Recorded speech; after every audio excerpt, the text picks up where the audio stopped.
Hello champions, how are you? Well, a lot of us spend a lot of time in this very important activity called meetings. If we do these meetings right, a lot of us can benefit tremendously. So today in this video, we are going to be talking about the do's and don'ts of how to conduct an effective meeting. Keep watching.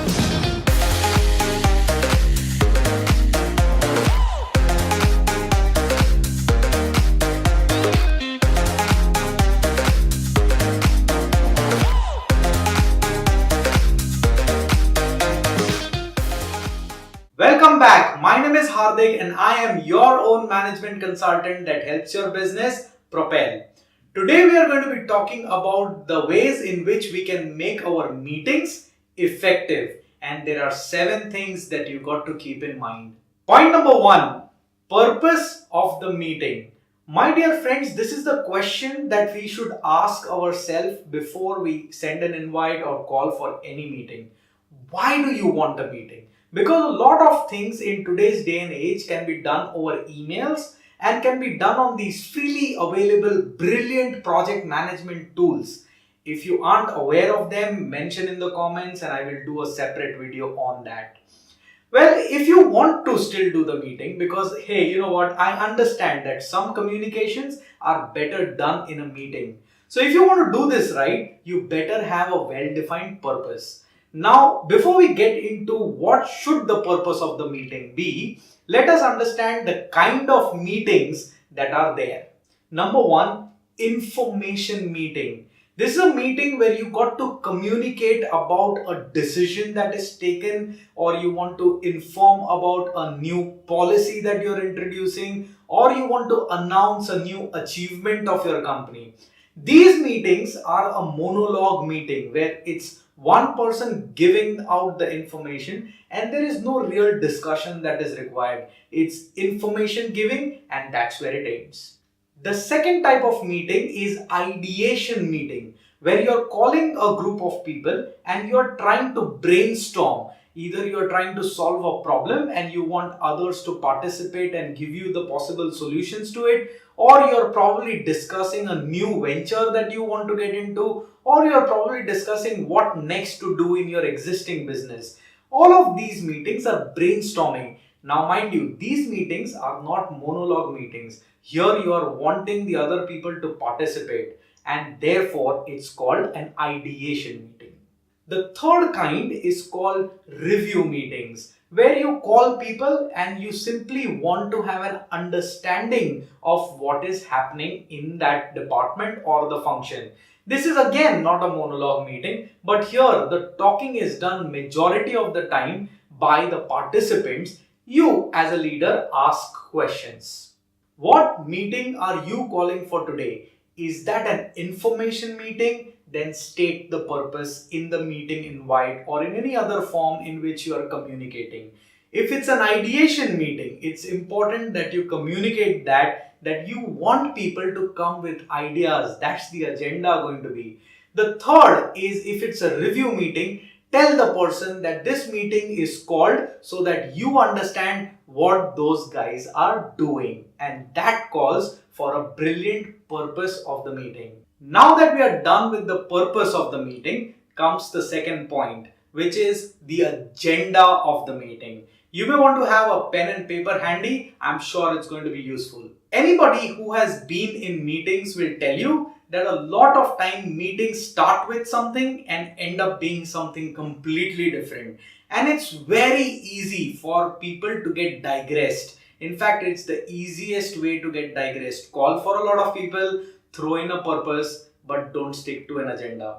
So let's say we have an information meeting. If that is the meeting that you're calling for, then your agenda should have the following. What is the change or decision that you're going to be communicating? When is this decision or change going to take effect? Who all are going to get impacted positively or the other way around because of this decision? Is there going to be a transition period, which means you're also going to have this policy and this policy together at the same time? Who can be reached out to in case there are questions and clarifications required? And most important of all, why is this decision taken? Why is this policy made? What's the rationale behind this information that's coming to you folks, which is the members of the meeting? The second type of meeting is ideation meeting, and the agenda for it would be the following. What is the area where the ideation needs to happen? So if it's a problem and you're looking for the solution, please outline in your agenda what is the problem. If you're looking to start something new or take a new initiative, please mention that in your agenda, that this is the initiative that one is taking. Mention the current state of affairs and the desired state of affair that you are wanting to reach out to. So when people give you ideas, people don't give you ideas out of the box and sometimes out of the room as well. They give you the ideas that can make you reach from point 1 to point B. The third thing that you must have in your agenda is how are you going to ideate? When everybody starts ideating, you will have problems. So there have to be certain ways in which ideation can be done. And these ways, if you want to know, mention in the comments again. It's a long topic. I'll be happy to do it. Ideation meeting should always have an end of how the ideas will be collected and used. As long as your agenda specifies that, you will have a more prepared audience to ideate in the better way and your meeting will become effective. The third kind of meeting, like I said, is review meeting. So the agenda for it should consist of the following. Number 1, what performance parameters are you going to review? If you don't have any performance parameter in mind, let me tell you, it's going to be a meeting where the person will tell you whatever he feels he wants to tell you, and you're going to be asking questions probably on completely different aspect. So please tell them what are the parameters on which you are going to review. It is very nice if you could lay down a presentation lineup, which you could make it very simple. It could simply be what is happening, what should have been happening, and if it's going great, then why is it going great and what is it that the person is doing to make sure it sustains. If it's not going great and there is a gap, then what is it that the person plans to do to reduce and close that gap. As long as your review meetings are of this kind, the person again who's getting reviewed will come prepared and your meetings will be far more effective. Alright, now I find this very funny, but it does happen in the real-time scenario. We have the purpose, we may also have the agenda, but a lot of time meetings do not have an end goal in mind, and that is extremely important for an effective meeting. So we have 3 kinds of meetings again. We'll start with that. Number 1, information meeting. If there's an information meeting, you're simply communicating it. The end goal could be a document which every member is signing, acknowledging that they have understood the information that was given. It could, if not that, it could simply be a follow-up email that is shot to everybody with a read receipt. Ideation meeting. It's important that you have an end goal for this meeting too. Ideally, if you can come up with a decision based on the idea in that very meeting, thumbs up. But if you can't, you at least should have the number of ideas that you want to collect from that meeting in the end goal. The third meeting, review meeting. If it's a review meeting, this is a must-have. Your review meeting cannot end without a dated plan of action. I have got something to give to you. There is a plan of action template that I am going to attach in the description of this video. You can go there, download that for yourself and use it to make sure you have a superlative plan of action. The fourth point is meeting communication. As hygiene as it may sound, a lot of people miss out on this. Get into the habit of sending calendar invites. You don't need to be a corporate to start using Google Calendars. They are free. Start using Google Calendars. Everybody will know where they are doing what at what time.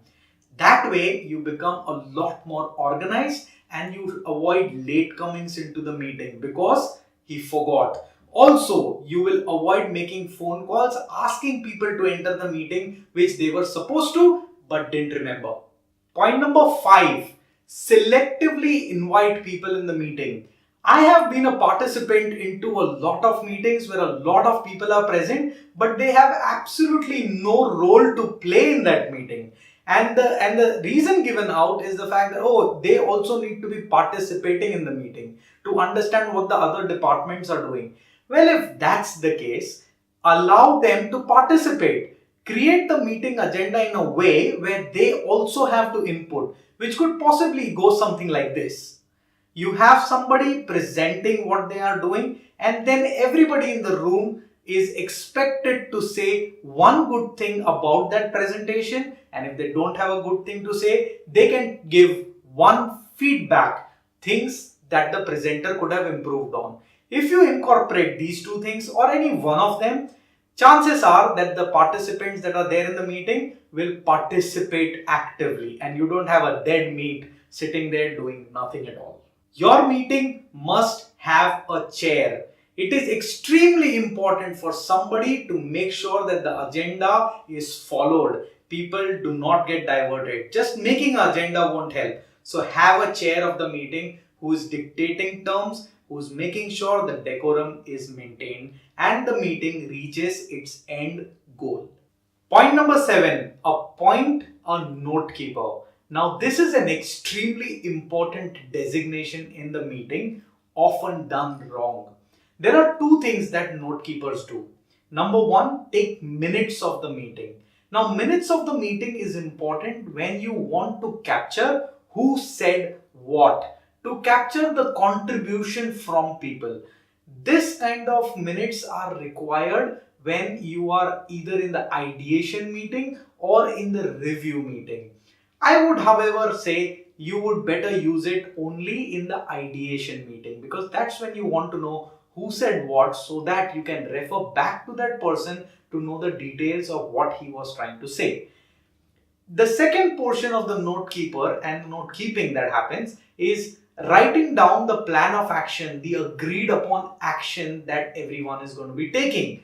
This kind of thing is required in the review meetings. Now assume that you want both things to happen, then you need two note keepers and not one. One person taking minutes and the other person documenting the plan of action. Mind you, the person documenting the plan of action must understand the topic of discussion. Otherwise, somebody is talking about moon and the person is writing about Saturn and you don't want that. If you like this video, you know the drill. You got to hit the like button. Do not forget to comment. I love getting your comments and I will reply to each one of them. You know that this video, if you share with your friends and colleagues, they are certainly going to bless you. So go right ahead and share this video like you've never done in your life. And yes, do not forget to hit the red subscribe button and the bell icon with it so that every time I come, you are notified and you are happy and propelling, learning new things that I have to share with you. So until we meet next, keep learning, keep implementing and keep propelling.